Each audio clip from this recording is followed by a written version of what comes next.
ओम शांति। सुनते आज 4 जनवरी की मुरली का मुरली मंथन। आज की मुरली प्यारे बाबा के अनेक शिक्षाओं से भरी हुई थी और बाबा ने फिर भी मैं एक विशेष शुभ प्रेरणा जरूर देना चाहूँगा। जनवरी मास चल रहा है, तपस्या मास है, तो ज्ञान मानसरोवर में भी योग भट्टियाँ रखी हैं। आज 4-5 को टीचर बहनों की भट्टी है, 6-7 को माताओं की भट्टी है 10 साल से कम वाली, 8-9 को अधर कुमारों की है, 10-11 को 10 साल से ऊपर वाली माताओं की भट्टी है, 12-13 को कुमारियों की है और 15-16 को कुमारों की है और 18 तो स्मृति दिवस होता ही है। तो ये जनवरी मास खूब तपस्या करनी है। जो लवलीन स्थिति की आज प्यारे बाबा ने मुरली में भी कहा कि नॉलेज के आधार पर तुम बाबा के प्यार में समा जाओ। तो हर साल हम पिछले काफ़ी वर्षों से जनवरी मास में 2-2 दिन की सब भाई बहनों की भट्टी रखते। तो ये भी भट्टियाँ रखी हैं, लेकिन सबको एक शुभ प्रेरणा देते हैं। आज ज्ञान मानसरोवर निवासियों ने शुभ संकल्प लिया है कि 31 जनवरी तक हम खूब तपस्या करेंगे, साथ साथ मौन में रहेंगे। हाँ, कहीं क्लास कराना है, केवल उसको छोड़ के आपसी व्यवहार में मौन में रहेंगे। लिख के बात करनी पड़ी तो लिख के करेंगे, नहीं तो बहुत आवश्यक हुआ तो अव्यक्त भाषा में बात करेंगे, लेकिन और वो भी बहुत कम शब्दों में।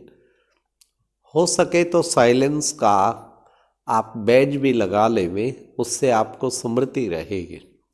लेकिन एक प्रयोग करके देखें। मुझे ऐसा लगा आज सुबह से मैं इस मौन को अटेंशन में हूँ, तो मुझे ऐसा लगा कि इससे हम बहुत अच्छी स्थिति, जो बाबा कहते संपन्न संपूर्ण बनो, उसका एक माध्यम मुझे ये लगा कि मिनिमम बोला जाए कम से कम और अव्यक्त भाषा में।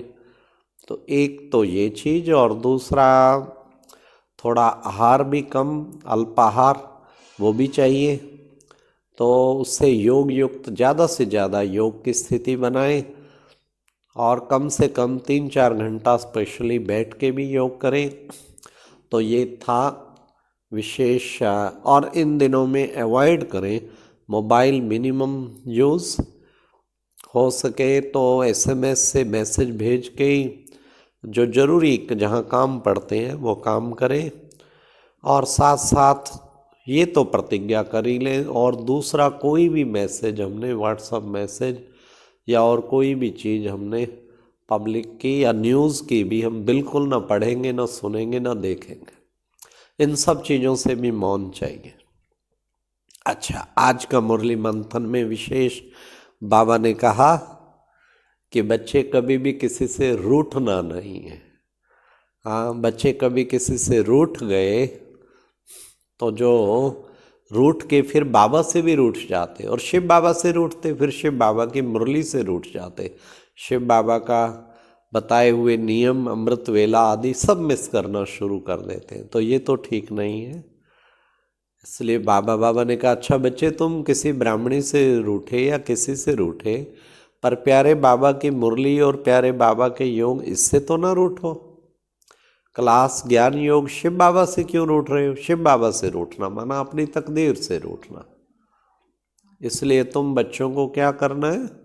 तुम बच्चों को हमेशा विशेष ये ध्यान रखना है कि हमें जितना हो सके आपस में खीरखंड बनकर रहें। पहले तो आपस में भी ना रूठें तो और ज़्यादा अच्छा रहता है। इसी को पावर ऑफ एडजस्टमेंट कहते हैं। हाँ, बाबा ने कहा, अच्छा ब्राह्मणों का संग छोड़ दोगे, शूद्रों का संग लोगे, शूद्रों के संग का असर पड़ जाएगा, फिर असर पड़ जाएगा तो तुम्हारी दुर्गति हो जाएगी। इसलिए साकार में भी संग अच्छा चाहिए, अर्थात श्रेष्ठ ब्राह्मण जो श्रेष्ठ स्थिति पर जो टिके हुए हों उनका संग जरूर चाहिए। संग से ही तो बेड़ा पार है ना। तो संग अच्छा मिलता है तो फिर हमारी स्थिति भी अच्छी बन जाती है। दूसरा, बाबा ने कहा कि बच्चों को मियाँ मिट्ठू नहीं बनना है। कई बच्चे मियाँ मिट्ठू बनते हैं, सम्मान में तो स्थित रहें लेकिन मियाँ मिट्ठू ना बने। मियाँ मिट्ठू माना खुद को एप्रिसिएशन, खुद का करते रहना, खुद को क्रेडिट देते रहना, सबको देना वो तो एक अच्छा लगता है। खुद को ले लेना, चाहे खुद किया भी हो सब कुछ काम, लेकिन स्वीकार ना करना, इसको बाबा कहते मियाँ मिट्ठू नहीं बनना है। ये भी बहुत प्यारी शिक्षा थी बाबा की। फिर बाबा ने कहा मम्मा बाबा अनन्य रत्नों को फॉलो करो लेकिन रीस ना करो। रीस मीन भाई जो उनको फैसिलिटीज मिली है, मम्मा बाबा फर्स्ट क्लास में जाते थे, दादियाँ चार्टर्ड प्लेन से भी आती थी, अब हम रीस करने लग जाएं। अरे पहले दादी समान बनो तो सही, बाबा समान बनो तो सही। अधिकार लेने में हम रीस करते हैं और पुरुषार्थ हम करने में, हाँ, हमें वो रीस नहीं है। तो रीस इन चीज़ों में नहीं करना है।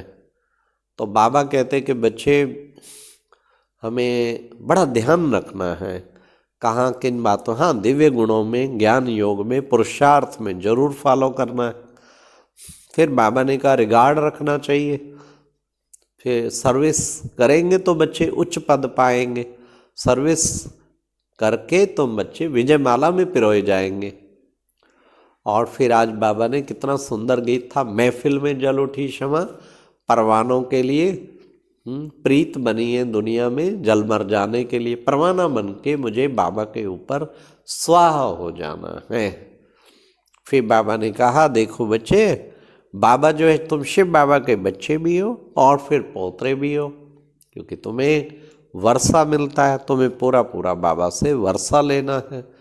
और सुख धाम, शांति धाम और दुख धाम, अब दुख धाम छोड़ के तुम वाया शांति धाम सुख धाम जा रहे हो, तो तुम्हें वो याद रहनी चाहिए मंजिल।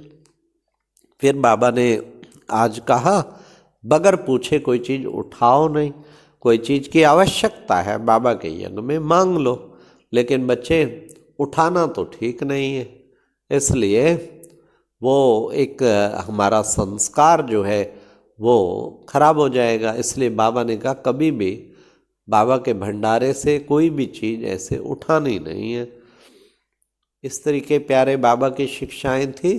सर्विस करने से ही बच्चे उच्च पद पाएंगे और एक बाप की याद में मगन रहे तो सब आकर्षण, डबल लाइट बन उड़ती कला का अनुभव करने वाले, सर्व आकर्षण मुक्त भाव, डबल लाइट के द्वारा ही, और स्नेह का चुंबक ऐसा बनो जो ग्लानि करने वाले भी पुष्प बरसाने लग जाएं।